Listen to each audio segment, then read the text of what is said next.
늙은 부모를 모시는 일은 이제 옛말이 되었습니다. 점점 더 바빠지는 시대 속에서 자녀는 부모를 양로원에 보내는 게 당연해졌고 1년에 한 번 얼굴 비치는 것도 힘들어합니다. 어쩌면 자녀들은 부모의 숨이 끊어질 때 찾아와 얼굴을 비칠지도 모릅니다. 오늘은 조금 특별한 이야기를 들려드리겠습니다. 어느 작은 양로원에서 돌아가신 할머니는 전 세계 사람들을 감동시킬 만한 유언과 같은 시를 남겼습니다. 양로원에서의 삶이 얼마나 괴롭고 힘든지, 초라해진 삶이 얼마나 더 초라해질 수 있는지, 하지만 그런 삶 속에서도 자신의 소망을 묵묵히 말하는 시입니다. 어쩌면 이 할머니의 시는 우리들의 가까운 미래일지도 모릅니다. 간호사님들 무엇을 보시나요? 댁들이 저를 볼 때 무슨 생각을 하시나요?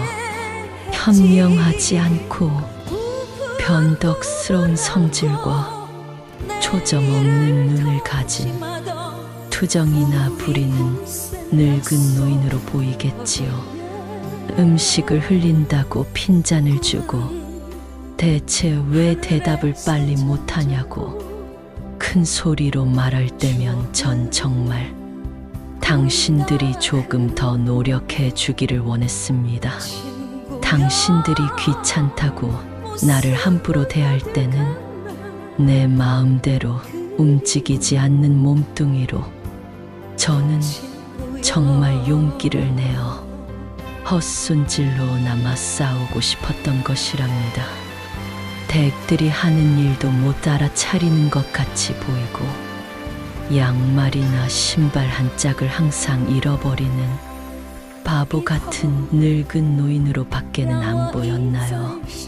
내가 저항을 하든 말든 그것은 아무런 상관이 없다는 듯이 목욕을 시킬 때도 설거지통 그릇만도 못하고 맷돌만도 못한 나의 몸뚱이에 눈물도 쏟아냈지만 끓는 물에 감추어져 당신들 눈에는 보이지 않았겠지요. 음식을 나누어 먹는 것이 아닌 그냥 먹여주는 댁들의 눈에는 내가 가축보다 못난 노인으로 비추어졌나 봅니다. 댁들은 저를 그런 식으로 생각하나요? 당신들은 저를 정말 그런 식으로 보는 건가요? 제 팔에 든 수많은 멍자국들이 당신들 눈에는 망가진 보라색 도라지 꽃으로 보이던가요? 간호사님들이 정말 그렇다면 이제 눈을 뜨고 그런 식으로 저를 보지 말아주세요. 이 자리에 꼼짝하지 않고 앉아서 나의 의지는 상실되어 댁들이 지시한 대로 행동하고 나의 의지가 아닌 댁들의 의지대로 먹고 온몸에 멍이 들어도 아픔을 삭혀야 되었던 제가 누구인지 말하겠습니다. 제가 10살 어린 아이였을 땐 사랑하는 아버지도 있었고 사랑하는 어머니도 있었고 형제들도 자매들도 있었답니다. 16이 되었을 땐 발에 날개를 달고 이제 곧 사랑할 사람을 만나러 다녔답니다. 20살 땐 평생의 사랑을 지키기로 약속하여 결혼하였고 나의 가슴은 고동쳤답니다. 25살이 되었을 땐 귀여운 어린 자녀들이 생겨났답니다. 당신들도 그런 어린 시절이 있었겠지요. 서로를 안아주고 감싸주는 행복한 가정이었답니다. 30살이 되었을 땐 어리기만 했던 자녀들이 성장하는 모습을 바라보며 우리 부부는 무엇과도 바꿀 수 없는 행복을 느꼈답니다. 지금 이 순간이 영원했으면 좋겠다. 이보다도 더 좋을 수는 없겠다는 생각했습니다. 40살이 되었을 땐 어리기만 했던 아들, 딸들이 성장해서 집을 떠나게 되었지만 남편은 제 곁에 있어 슬프지 않았답니다. 50살이 되었을 땐 제 자식들은 직장에서 일을 하고 손주를 제 무릎에 안겨주었습니다.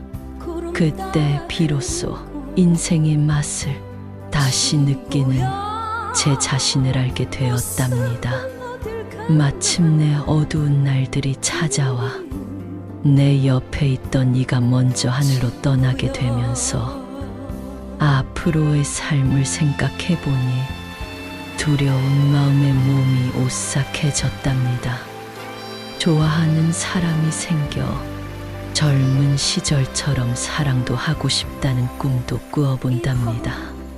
즐거웠던 일들을 기억해보고 고통스러웠던 일들도 떠올려보면서 저는 지금 다시 한번 용기를 내어 삶을 사랑하며 살아가려 합니다. 너무 짧고 빨리 지나간 지난 날들을 생각하면서 영원한 것은 아무것도 없다는 엄연한 현실을 받아들이기로 했답니다. 이제 사람들이여 눈을 떠 보십시오. 투정이나 부리는 늙은이로 보지 말고 좀 더 자세히 나를 봐주세요. 당신의 아버지는 아니나 아버지일 수도 있고 당신의 어머니는 아니나 어머니일 수도 있습니다. 그냥 가축에게 모이를 주듯 하지 마세요. 그냥 먹고 싶습니다. 멍들게 하지 마세요. 가슴 속에 멍을 안고 떠나지 않게 해주세요.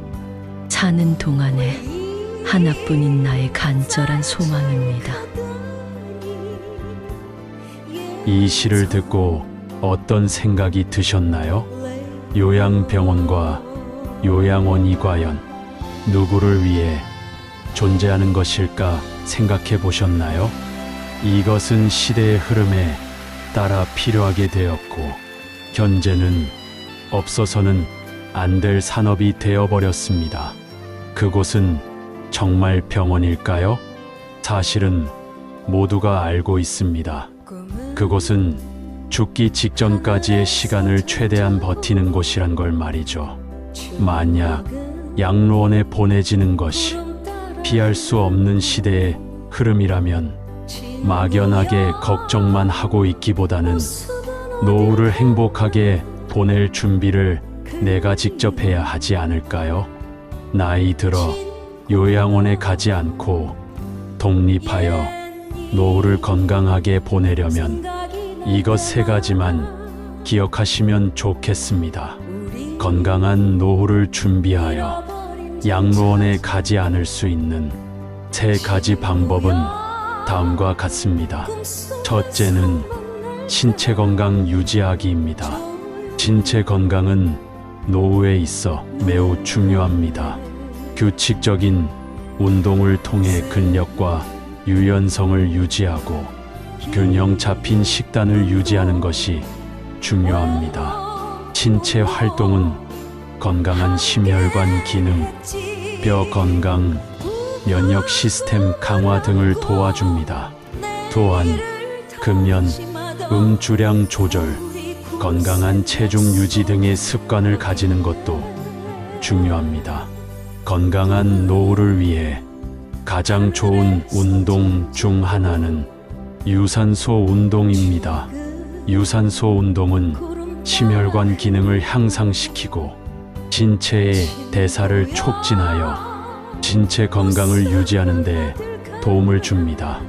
걷기는 저렴하고 쉽게 실천할 수 있는 유산소 운동입니다. 규칙적인 걷기는 심혈관 건강을 향상시키고 근력과 유연성을 유지하는 데 도움이 됩니다. 걷기는 관절에 부담을 주지 않으며 실외에서 산책하거나 실내에서 트레드밀을 이용하여 수행할 수 있습니다. 걷기를 더욱 효과적으로 하기 위해 일정 거리나 시간을 목표로 설정하고 정해진 스케줄에 맞춰 규칙적으로 걸을 수 있도록 노력해 보세요. 다만 운동을 시작하기 전에 현재 건강 상태와 개인적인 제한 사항을 고려하여 의사 또는 건강 전문가와 상담하는 것이 중요합니다. 이들은 신체적인 상태와 운동 계획에 대해 적절한 조언과 지침을 제공할 수 있습니다. 둘째, 인지적 활동 유지하기입니다. 노화는 인지 기능에 저하를 일으킬 수 있습니다. 그러므로 노후에도 인지적 활동을 유지하는 것이 중요합니다. 독서, 퍼즐, 문제 해결, 악기 연주, 학습 등 다양한 활동을 통해 뇌를 자극하고 활발하게 유지하는 것이 좋습니다. 인터넷을 활용하여 온라인 강좌나 뇌훈련 프로그램에 참여하는 것도 도움이 될 수 있습니다. 셋째, 사회적 연결성 유지하기입니다.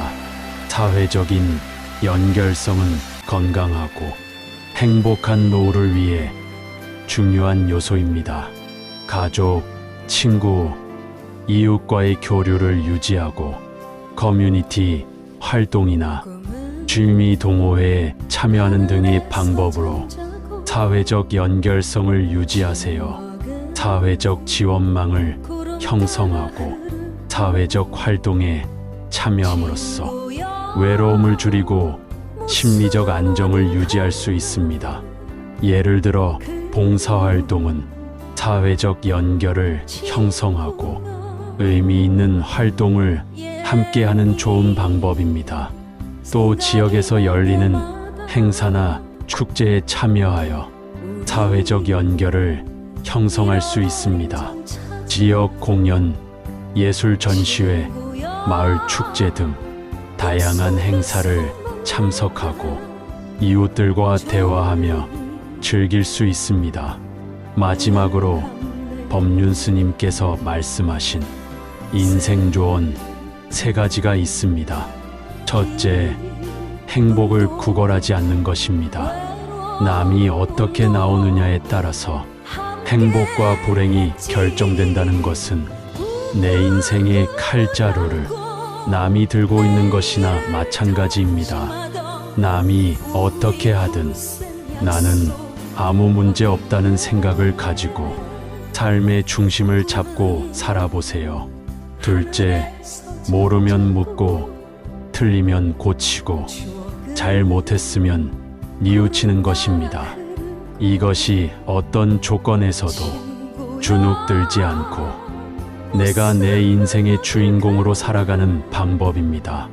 이런 자세로 살게 될 경우 어떤 문제에서도 언제든 일어날 수 있으며 용기가 생깁니다. 셋째, 오늘을 마지막 날처럼 살아가는 것입니다. 누구나 죽는다는 것을 알고 있지만 마치 영원히 살 것처럼 오늘 하루를 허투루 보냅니다. 그러니 최선을 다하는 하루하루를 쌓아나가서 죽는 날 여한을 남기지 마시길 바랍니다. 여러분의 행복한 인생을 역전지혜가 응원합니다.